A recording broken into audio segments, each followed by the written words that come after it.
Prezados irmãos e irmãs, louvado seja nosso Senhor Jesus Cristo, para sempre seja louvado, e nossa Mãe Maria Santíssima. Hoje, 25º domingo do tempo comum, ano B, ano de São Marcos, a liturgia nos oferece na primeira leitura um trecho do livro da sabedoria. Os ímpios dizem: vamos armar ciladas ao justo, porque a sua presença nos incomoda. Ele se opõe ao nosso modo de agir. Ele repreende em nós as transgressões da lei e nos reprova as faltas contra a nossa disciplina.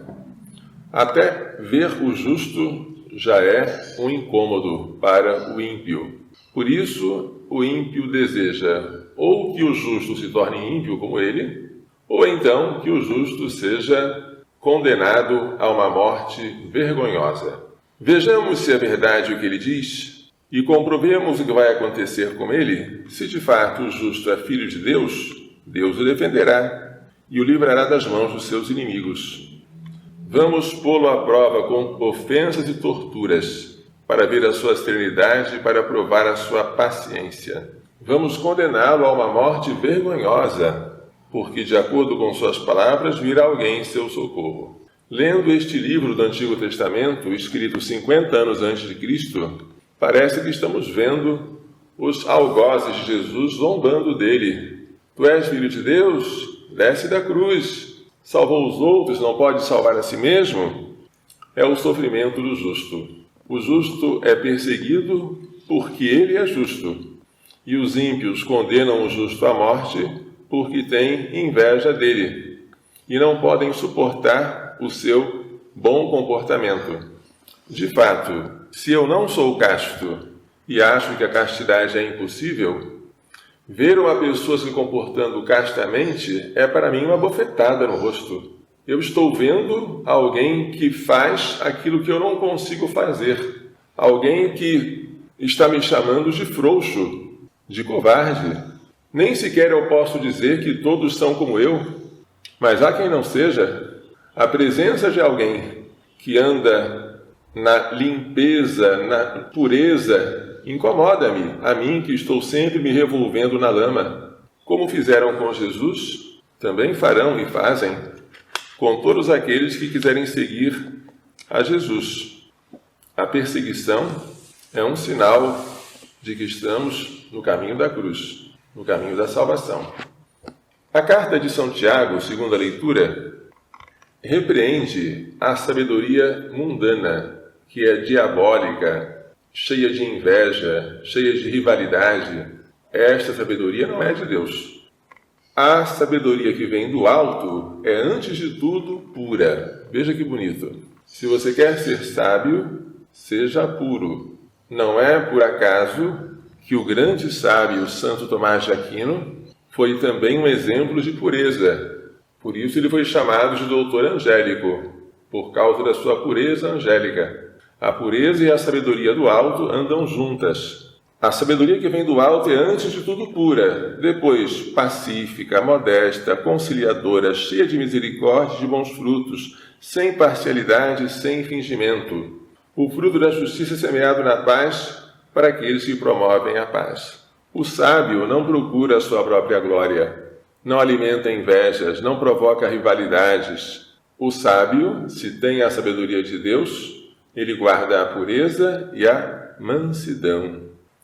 O Evangelho traz hoje Nosso Senhor anunciando pela segunda vez a sua paixão.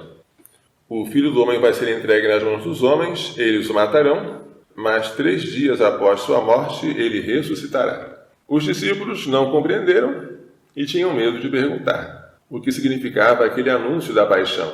Quando chegaram a Cafarnaum, Jesus perguntou: o que discutíeis pelo caminho? Eles ficaram com vergonha e não quiseram responder, porque no caminho disputavam qual deles seria o maior. Então Jesus, para ensiná-los, pegou uma criança, colocou a criança no meio deles, apresentando-a como modelo daquele que quer ser o primeiro.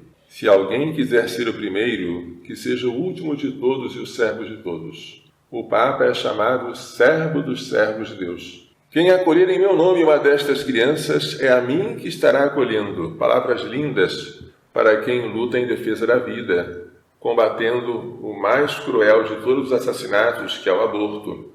E quem me acolher, está acolhendo não a mim, mas aquele que me enviou, ou seja, o Pai. Ser pequenino e acolher os pequeninos. Eis o desejo de Jesus, para assim sermos grandes no reino dos céus.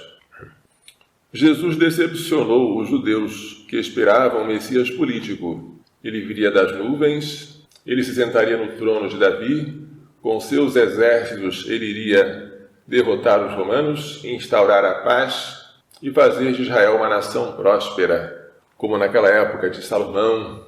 Mas não foi nada disso. Jesus veio cumprindo o que diziam as Escrituras, mas os judeus não entendiam ou não queriam entender as passagens da Escritura que falavam do servo sofredor, do Messias que tinha que expiar os nossos pecados, carregando sobre si as nossas culpas e as nossas enfermidades. Quando Jesus veio tão manso, tão humilde, quando ele entrou em Jerusalém sentado num burrinho, quando ele se recusou a ser proclamado rei depois da multiplicação dos pães, quando ele mandou dar o tributo a César, em vez de ele mesmo dizer, eu sou o rei, vós deveis pagar tributo a mim e não a outro, ele de fato foi uma figura decepcionante.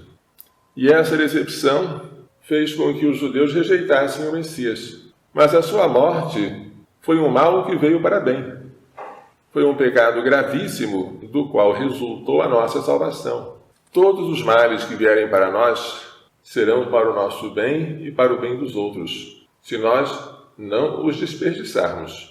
Como é que nós não desperdiçamos o mal?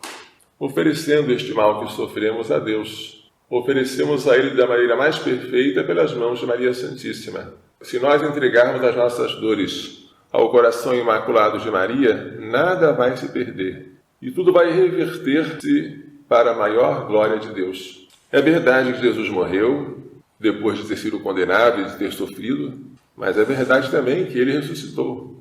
E é verdade que após a sua ressurreição, a igreja por Ele fundada se espalhou pelo mundo inteiro, trazendo a todos a salvação. Sejamos, portanto, pequeninos. Acolhamos os pequeninos. Sirvamos os outros. Sejamos os últimos. E agradeçamos imensamente quando o Senhor permitir que outros venham a nos perseguir, porque antes de nós perseguiram a Ele. Que Maria Santíssima e seu esposo São José nos façam compreender e praticar estas lições. Louvado seja nosso Senhor Jesus Cristo. Para sempre seja louvado, e nossa Mãe Maria Santíssima.